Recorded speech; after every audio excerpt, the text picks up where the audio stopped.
నారాయణమూర్తి చెప్పినట్టు కేవలం క్యాపిటలిజం మాత్రమే దేశాలను ముందుకు నడిపిస్తున్నాయా అంటే అది ఖచ్చితంగా కాదని చెప్పాలి. చైనా ప్రపంచంలో అతిపెద్ద ఆర్థిక శక్తిలో ఒకటిగా ఎదగడానికి ఉపయోగపడింది ఆ దేశం నమ్మిన సోషలిస్ట్ సిద్ధాంతాలు. ఆనాటి సోవియట్ రష్యాతో పాటు క్యూబా లాంటి దేశాలు సోషలిస్ట్ ప్రిన్సిపల్స్ ద్వారానే అభివృద్ధి చెందాయి. సరే, ఈ సోషలిజాన్ని కూడా పక్కన పెట్టేద్దాం. మరి స్వీడన్, నార్వే దేశాల్లో వారానికి 35 to 40 అవర్స్ 30 నుంచి 40 పని గంటల విధానమే ఉంది. మరి అక్కడ ఉచిత ఆరోగ్య సేవలు, మెరుగైన ఉద్యోగ భద్రత ఎందుకున్నట్టు? గొడ్డు చాకిరి చేస్తేనే ప్రొడక్టివిటీ ఉందని నారాయణమూర్తి చెప్పిన మాటలకి యూరోప్లోని అభివృద్ధి చెందిన దేశాల ఉద్యోగ విధానాలకి ఏం మాత్రం పొంతం లేదు. ఇవి కళ్ళకి కనిపిస్తున్న పచ్చి నిజాలు. వీటన్నిటినీ సమప్ చేసి ఒక్క మాట చెప్పనా?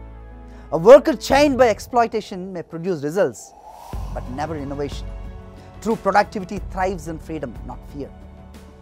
టార్గెట్లు పెట్టి డెడ్లైన్ విధించి ఓవర్ టైం చేస్తే ఏదో ఒక ప్రొడక్టివిటీ కనిపిస్తుంది, కానీ బెటర్ అవుట్పుట్ అయితే రాదు, ముమ్మాటికి రాదు. ఇండియాలో ఇప్పటికీ చాలా కంపెనీల్లో వారానికి 48 అవర్స్ విధానమే ఉంది. వారానికి 6 రోజులు వర్క్ ఉంటే రోజుకు 8 గంటలు పనిచేస్తున్నట్టు లెక్క. ఇక 48 గంటలకే ఎన్నో ఆరోగ్య సమస్యలు ఉద్యోగులను వేధిస్తూ ఉన్నాయి, అవి మనం చూస్తున్నాం. మరి వారానికి 70 గంటల పని అంటే రోజుకి దాదాపు 12 గంటల పని చేయాలి. మరి పర్సనల్ లైఫ్ ఏది? అంటే జీవితాంతం ఉద్యోగం చేయడానికి మనుషులు పుడుతున్నట్ట? మనుషులా, మెషిన్లా? ఓ యంత్రానికి కూడా రెస్ట్ లేకపోతే అది సరిగ్గా పనిచేయదు. మరి బాడీకి, మైండ్కి విశ్రాంతి, ఈ రెస్ట్ అవసరం లేదా? ఇప్పుడు మీరే చెప్పండి సమాధానం.